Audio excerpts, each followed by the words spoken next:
Automatic washing machine है और automatic washing machine में वायरिंग कैसे की जाती है इसके बारे में हम प्रॉपर तरीके से समझेंगे।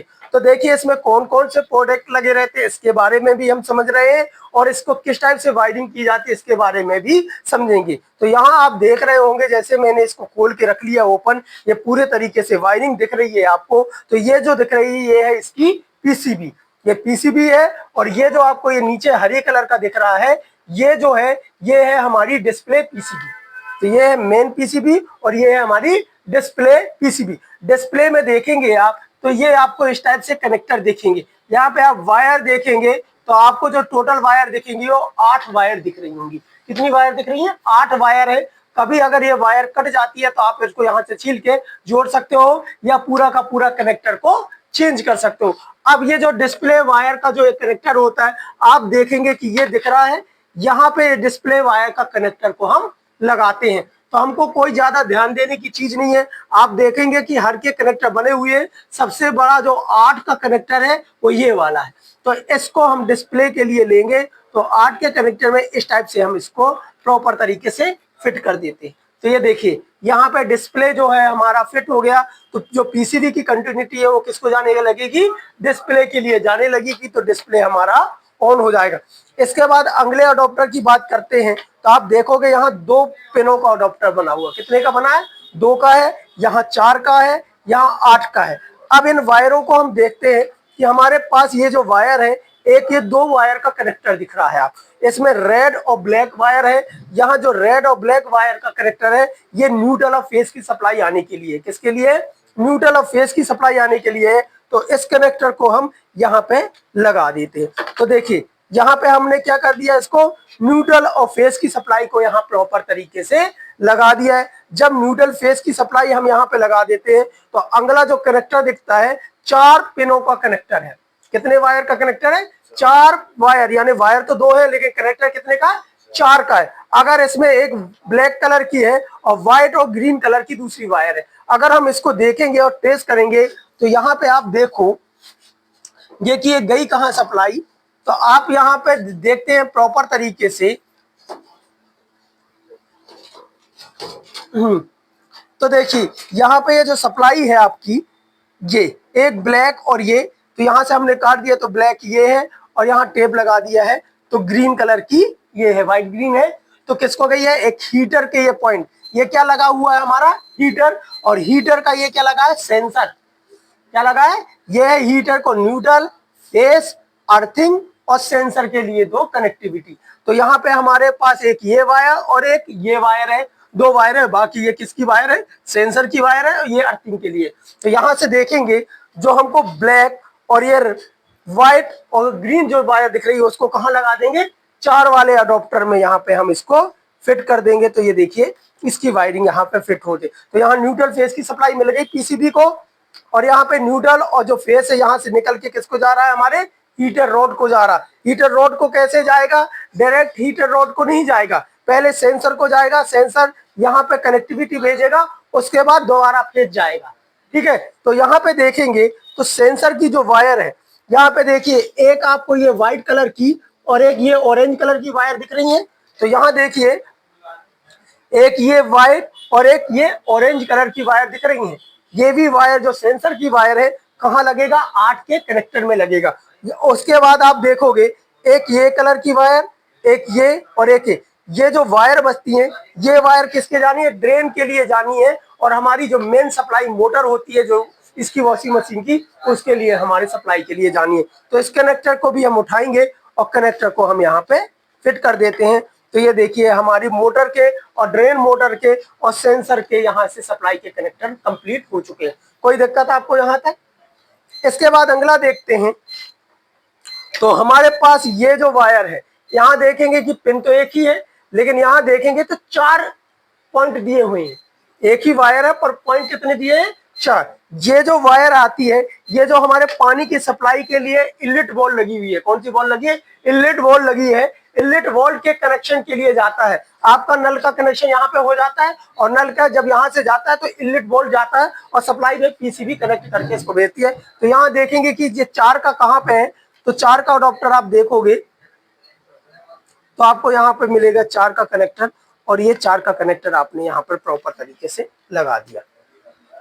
ये लग गया, तो यहाँ पे हमने इसका लगा दिया। इसके बाद ये जो मेरे पास ये आइटम दिख रहा है, ये है डोर स्विच। क्या है? जब इस ढक्कन को उठाने के लिए इस डोर स्विच का इस्तेमाल किया जाता है। जब ढक्कन उठता है तो डोर स्विच क्या कर देती है? बंद कर देती है, और जब ढक्कन बंद रहता है तो डोर स्विच दबी रहती है, तो सप्लाई प्रॉपर होती है। तो देखेंगे कि डोर स्विच के लिए 2 पिने हैं। कितनी पिने हैं? 2 पिन है, और इस 2 पिन के कनेक्टर को हम प्रॉपर तरीके से यहाँ पे लगा देते हैं। तो ये हमारी सप्लाई यहाँ तक प्रॉपर हो चुकी है। जब यहाँ तक सप्लाई हो गई, इसके बाद देखते हैं कि एक ये 3 वायर का कनेक्टर है। 1 2 3 वायर का फ्लो वॉल का कनेक्टर है। किसका है? ये फ्लो वॉल होता है जो पानी के लेवल को बताता है आपको कि कितना पानी लेवल हो चुका है। आपने मीडियम, लो, हाई लेवल का पानी रखा, उसके लिए इसमें क्या लगी जाती है? एक सटक लगा दी जाती है जो प्रेशर को प्रॉपर तरीके से बताती है। तो इसमें एक सटक पाइप लगी रहती है, तो इसको हमने यहाँ रख दिया। और इसको भी देखते हैं, 3 का है, तो यहाँ 3 का कनेक्टर हमारा ये यहाँ पे लग चुका है। इस टाइप से जब ये प्रॉपर तरीके से कनेक्शन कंप्लीट हो जाते हैं, ठीक है, इसके बाद हम इसको ऑन करके देखते हैं क्या हमारी सप्लाई प्रॉपर ओके है या नहीं है। तो हम थोड़ा इसको खिसकाते हैं, पास में लेके चलो। इसके बाद हम क्या करते हैं, इसको हमने सप्लाई पावर पॉइंट से इसको सप्लाई दे दिया है। यहाँ से सप्लाई होके कहाँ? यहाँ। तो हम इसको क्या करते हैं? पलटा लेते हैं, और पलटाने के बाद आप देखोगे यहाँ बहुत सारे ऑप्शन आपको दिख रहे हैं। यहाँ पे इसको क्या करते हैं? हम इसको ऑन करते हैं। जैसे ही ऑन होते हैं हमारे डिस्प्ले में P1 आना चालू हो जाता है। तो ये देखिए यहाँ पे P1 आना, यानी डेली के लिए आपको आना चालू हो गया है। इसका मतलब हमारी जो वॉशिंग मशीन की वायरिंग और वॉशिंग मशीन में कोई भी फॉल्ट अभी नहीं है। अगर यहाँ पे कोई फॉल्ट होता तो यहाँ पे ई एरर आना, E1 आता, E2 आता, ऐसे एरर आना यहाँ चालू हो जाते, जिससे हम समझते हैं कि हमारे कनेक्शन में कुछ प्रॉब्लम है, या कि कुछ जो हमारे इसमें प्रोडक्ट है वो क्या हो चुके हैं? खराब हो चुके हैं। तो ऑटोमेटिक में आपको एरर कोड आपको मिलना चालू हो जाए। यहाँ पे देखेंगे कि यहाँ P1 आ गया। अब आपके लिए सिलेक्शन है कि आपको करना क्या है। अगर आपको स्पिन ओनली करना है तो P11 लगाइए, ओनली वॉश करना है तो ये लगाइए। उसके बाद देखते हैं कि यहाँ पे जैसे ये क्या है, देख रहा पावर, यानी ऑन और ऑफ करने के लिए पावर है।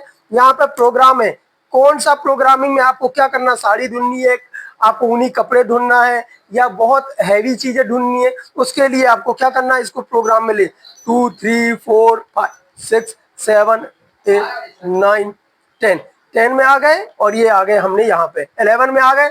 स्पिन ओनली यानी क्या करेगा? ये केवल कपड़ों को सुखाएगा। और इसी में अगर हम आ जाते हैं 12, तो ये कपड़ों के लिए, धुलने के लिए। यहाँ पे कपड़े ये लगाने के बाद आपको ये रखना है कपड़े कितने हैं, तो वाटर का लेवल, वाटर लेवल कितना? ऑटो रखना, लो रखना है, मीडियम रखना, हाई रखना है, क्या रखना है? उसके लिए यहाँ पे ऑप्शन आपको दिए। तो यहाँ से अगर आप करोगे तो ये लो हो गया, यानी आप 2 से 3 कपड़े धो रहे हैं तो लो में डालोगे। ये नहीं है कि पानी थोड़ा सा और करना है। अगर मीडियम कपड़े धुल रहे हो आप तो मीडियम में डाल दो, और बहुत सारे कपड़े धुल रहे हो तो आप हाई में डाल दो, ठीक है। और ज्यादा कपड़े हैं और आपको बहुत ज्यादा धुलने हैं तो इसको और वेरी हाई में आप डाल सकते हो। यहाँ पे अगर इन्हीं कपड़ों में आपको देखते हैं क्या कर रहे हैं, इसको बहुत ज्यादा पानी को क्या कर रहे हैं? गर्म करके कपड़ों को क्या करना? धुलना है। तो अगर हमको गर्म पानी चाहिए तो आप देख रहे होंगे ये 5वां और 6वां नंबर है। इसमें एंटीबायोटिक भी है, यानी जो इसमें आपके जम्स होते हैं वो भी मरने के लिए इसमें मर जाते हैं, इस वाली वॉशिंग मशीन। तो क्या करना है आपको? प्रोग्रामिंग जो करना है, एक में ले आओगे तो क्या करोगे? 1 2 3 4 5, 5 में आ गया। 5 में आ गया तो आप क्या करो? हॉट में आ गया। क्या आ गया है? ये हॉट में आ गया है। तो यहाँ से आप हॉट को क्या करोगे? ये क्लीन हो गए। इसके बाद अगर इसको और आगे बढ़ा तो ये आ गया और हैवी, जिसमें जम्स मर जाएंगे आपकी। ओके, तो ये प्रोग्रामिंग है। आपको कैसे कपड़े धोना, साड़ियां धोनी है, कुछ सिल्क के धोने, उसके लिए यहाँ चिल्ड्रन लॉक भी दिया। अगर बच्चे इसमें करते हैं तो चिल्ड्रन लॉक आप इसमें लगा सकते हो, ठीक है। ये चिल्ड्रन लॉक हो गया डेली वॉश के। अगर आपका पूरा हो गया, मुझे इसमें कपड़े धुलने थे, तो इसके लिए क्या करूंगा? स्टार्ट, ये बटन दिख रही है, इसको क्या करना? मुझे स्टार्ट करना है। जैसे स्टार्ट करूंगा कुछ ये टाइमर लेगा और सही तरीके से समझेगा कि वॉशिंग मशीन में जो चीज आप कर रहे हो बिल्कुल प्रॉपर है। तो 30 से 40 सेकेंड बाद ये वॉशिंग मशीन क्या हो जाएगी?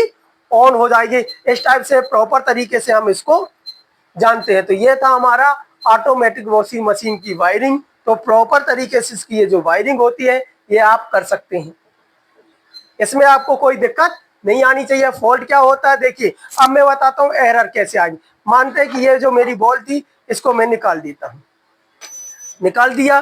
अगर जैसे मैं निकालता हूं इसको तो ये क्या आ गया है, E1 आ गया। क्या आ गया, E1। E1 का मतलब ये हो गया जो सप्लाई पानी की जो सप्लाई है उसमें या तो पानी की सप्लाई में प्रॉब्लम है या आपकी जो फ्लो वॉल है वो सही तरीके से पानी को लेवल को नहीं कर पा रही है, तो E1 आ गया। इसका मतलब वॉशिंग मशीन ऑन नहीं होगी जब तक इसका प्रोडक्ट सही तरीके से लगेगा नहीं। तो हम क्या करेंगे, फ्लो वॉल को इसको लगाते, जैसे ही हम ये फ्लो वॉल को चेक किए और इसको दोबारा इसको कंटिन्यूटी ये कर देते हैं, ये लगा देते हैं। जैसे ये लगा के एक बार ऑफ करेंगे, हम ऑफ करने के बाद दोबारा ऑन करेंगे, ये ई एरर हमारा हट चुका है। आपको इनमें से कोई दिक्कत? तो इस टाइप से जो होता है तो ये हमारी ये अगर आपको सप्लाई चेक करनी है, कभी क्या होता है ये ऑन ही नहीं हो रहा, जैसे मैंने ये सप्लाई को निकाल दिया, ये सप्लाई निकल गई, अब देखिए डिस्प्ले में कुछ नहीं आ रहा है। क्या है, अगर डिस्प्ले में कुछ भी नहीं आ रहा है तो सबसे पहले आप देखो कि आपकी ये लीड खराब तो नहीं है, सप्लाई वहां से आ रही है नहीं, तो किसमें, अपने जो मल्टीमीटर होगा उसको किसमें रख दोगे, 750 में। 750 में रखने के बाद पकड़िए इसको लगा दीजिए।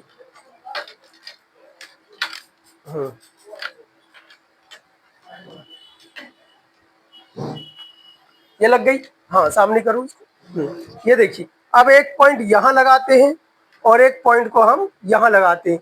देखिए यहाँ कितना बता रहा, 220 आने लगा है, 220 से 221 आने लगा है। इसका मतलब जो ये सप्लाई का पॉइंट है ये बिल्कुल ओके।